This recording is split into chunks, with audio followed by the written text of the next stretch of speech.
আসসালামু আলাইকুম সুপ্রিয় দর্শক, মুসলমানদের জন্য সবচেয়ে পবিত্র মাস হচ্ছে রমজান।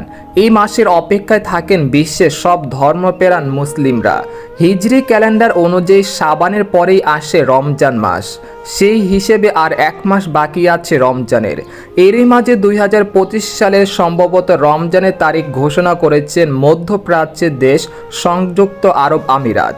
এ বিষয়ে আরও বিস্তারিত জানতে হলে ভিডিওটি প্রথম থেকে শেষ পর্যন্ত দেখতে থাকুন। আর সবার আগে সবার প্রথম সঠিক খবর জানতে আমাদের চ্যানেলটিকে সাবস্ক্রাইব করে রাখুন। এবার জেনে নিন এক নজরে। বিশ্বের বেশিরভাগ দেশে রমজানের শুরু নির্ধারণ করা হয় খালি চোখে বা চাঁদ দেখা বা আধুনিক যন্ত্রপাতি ব্যবহার করে। তবে কিছু দেশে দিনপঞ্জি বা জ্যোতির্বিজ্ঞানীর ওপর ভিত্তি করে আগেই রমজানের সম্ভবত তারিখ ঘোষণা করা হয়। মধ্যপ্রাচ্যের দেশগুলোতে চাঁদ দেখা ও রমজানের সূচনার ক্ষেত্রে অনেক সময় আধুনিক প্রযুক্তির সহায়তা নেওয়া হয়। এদিকে 2025 সালে ফেব্রুয়ারি মাসে পবিত্র রমজান মাস শুরু হওয়ার সম্ভাবনা রয়েছে।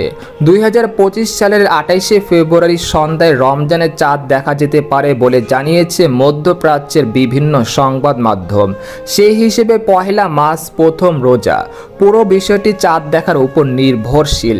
যদি 28শে ফেব্রুয়ারি সন্ধ্যায় রমজানের চাঁদ না দেখা যায়, তাহলে পহেলা মাস থেকে সৌদি সহ মধ্যপ্রাচ্যের বিভিন্ন দেশে পবিত্র এই মাস শুরু হবে। তো এই ছিল খবর। এরকম লেটেস্টিং খবর জানতে আমাদের সাথেই থাকুন।